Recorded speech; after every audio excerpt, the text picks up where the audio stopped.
අනේ ගරු ඒත් එක්කම ගරු කතානායකතුමනි මේ පොලිසිය සම්බන්ධවත් ගරු සුසිල් ප්‍රේමචන්ද්‍ර මැතිතුමාගේ මම ඊයේත් ඉල්ලීමක් කරා මඩ කලපුවේ ඇවිල්ලි ඉවරලා එක ගුරුවරයෙක් ඉගෙන ගන්න ළමයෙක්ට අබියුස් කරලා ඒ කියන්නේ මම ප්‍රධාන මේ ජාතික පාසලක කෝපිනාත් කියලා ගුරුවරයෙක් එක ගෑනු ළමයෙක්ව අබියුස් කරලා ඒ ගෑනු ළමයා ජනාධිපතිතුමාට ලියුමක් කියලා ජනාධිපති ලේකම් කාර්යාලයෙන් ජූලි 12 එවලා තියෙනවා මෙයාව වහාම අත්අඩංගුවට ගන්න හරි මේකට ක්‍රියාත්මක වෙන්න කියලා.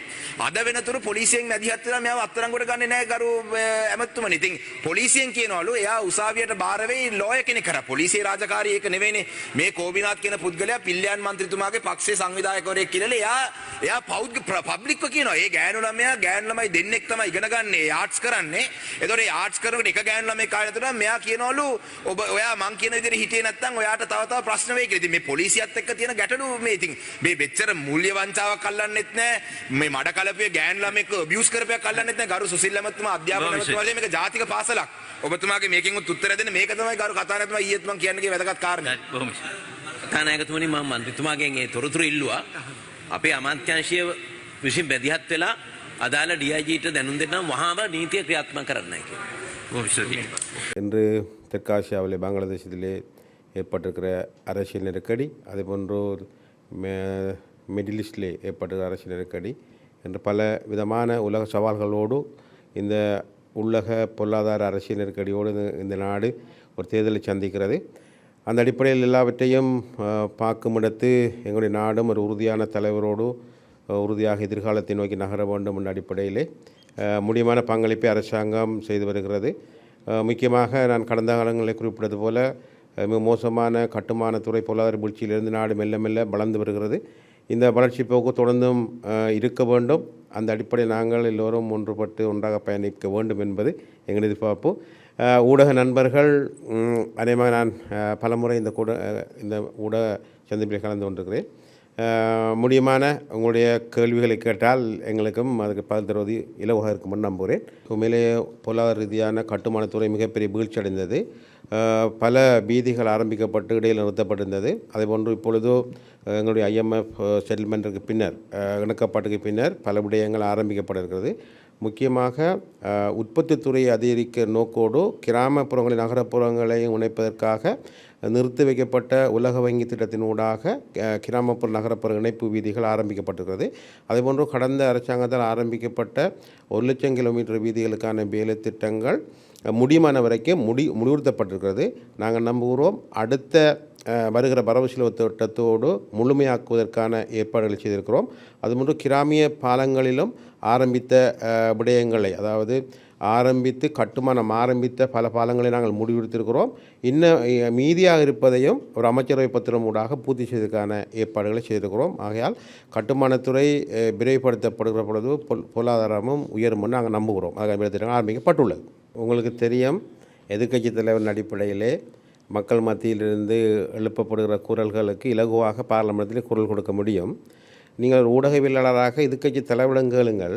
உங்களுடைய அரசாங்கம் வந்தால் வேலையற்ற பட்டதாரிகளுக்கு நீங்கள் எவ்வளவு காலத்திலே வேலைவாய்ப்பு வழங்க முடியும் என்று உங்களுக்கு தெரியும். கடந்த காலங்களிலே எனக்கு ஞாபகம் இருக்கிறது 60,000 வேலையற்ற பட்டதாரிகளுக்கு மஹிந்த ராஜபக்சவுடைய அரசாங்க காலத்திலே நியமனம் வழங்கப்பட்டது. பின்னர் நாட்டுடைய நிலைமை தெரியும்.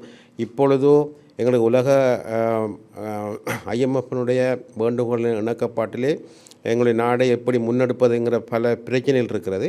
இருந்தாலும் அரசாங்க முன்னடிப்படையிலே எதிர்கால இளைஞர் ஜோதிகளுக்கும் இப்பொழுது பட்டம் பெற்றிருப்பவர்களுக்கும் வேலைவாய்ப்புகளை தனியார் துறையிலும் வழங்குவதற்கான ஏற்பாடுகளை பேசி வருகிறது, கதைத்து வருகிறது. அதுக்கான சூழல் உருவாக வேண்டும் என்பதுதான் எங்களுடைய படுமையை. நானும் மட்டக்களப்பிலே பட்டதாரிகள் இடங்களிலும் ஆர்ப்பாட்டம் செய்வதை நாங்கள் அவதானித்திருக்கிறோம். அதற்கு உறுதியான தீர்மானம் ஒன்றை எங்களால் எடுக்க முடியாமல் இருக்கிறது. அதை பட்டதாரிகள் முழங்கிக் கொள்வார். இருந்தாலும் அவர்களுடைய குடும்ப நிலைமை அவர்களுடைய வயது செல்வதன் காரணமாக அவர்கள் அரசாங்கத்துக்கு ஒரு அதீத ஒரு அழுத்தத்தை கொடுக்கிறார்கள். அவருடைய கவனத்தை கொள்வதற்கு அரசாங்கம் கவனத்தில் கொண்டிருக்கிறது. தீர்வுகளை பற்றி எதிர்காலம்தான் அவற்றையெல்லாம் முடிவு செய்யும் நான் நம்புகிறேன். தமிழக கட்சியினுடைய சின்னமே இன்று உங்களுக்கு நீதிமன்றத்தில் இருக்கிறது.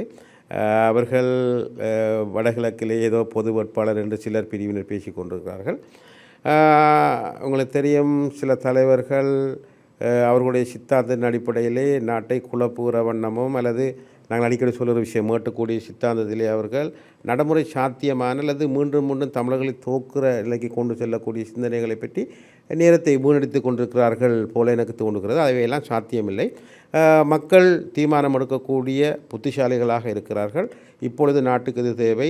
தங்களுக்கும் கஷ்டமில்லாமல் இந்த கஷ்டத்தை நிவர்த்தி செய்து கொண்டு அதிகார பரவலாக்கலிலும் ஈடுபாடு செலுத்தக்கூடிய தலைவர், அதை காலடியிலே வந்து ரணில் விக்ரமசிங்க வலியுறுத்துகிறார். அவருக்கும் ஒரு கடமை இருக்கிறது. கடந்த காலங்களிலே தான் வகித்த பகிபாகம், அதே போன்று 13வது திருத்தத்தினுடைய வெற்றி தோல்வி, அதே போன்று விடுதலை புலிகளுடைய உஸ்லோ உடன்படிக்கை போன்ற பல விடயங்களில் அவரும் பங்கு பற்றின அடிப்படையிலே அவர் இப்பொழுது எம்மிடமும் தமிழக விடுதலை புலி கட்சியிடம் சொல்லியிருக்கார், மிக விரைவாக மாநில தேர்தல் நடத்தி முடியுமான அனைத்து பங்களிப்பும் செய்வதாக சொல்லி வருகிறார். நான் நம்புகிறேன் அவர் அதை செய்து கொடுக்க வேண்டும். அதுதான் இந்த நாட்டுக்கு சேர மிகப்பெரிய பணியாக கூட இருக்கும். அந்த பணிகளை கடந்த காலங்களிலே மஹிந்த ராஜபக்ஷ அதிபர்களுக்கு செய்து கொடுக்க வாய்ப்பு இருந்தது. அதை அவர் கடும் போக்குவாதிகளுடைய சிந்தனையும் பால் அவர்களுடைய பேச்சுகளின் பாரு செய்ய முடியாமல் வருதனால் 13வது சரத்துக்கு மேலதிகமாக அதிகாரம் வழங்குவேன் என்று பலரிடம் பேசினால் அதை நடைமுறைப்படுத்த முடியாமல் போயிருந்தது.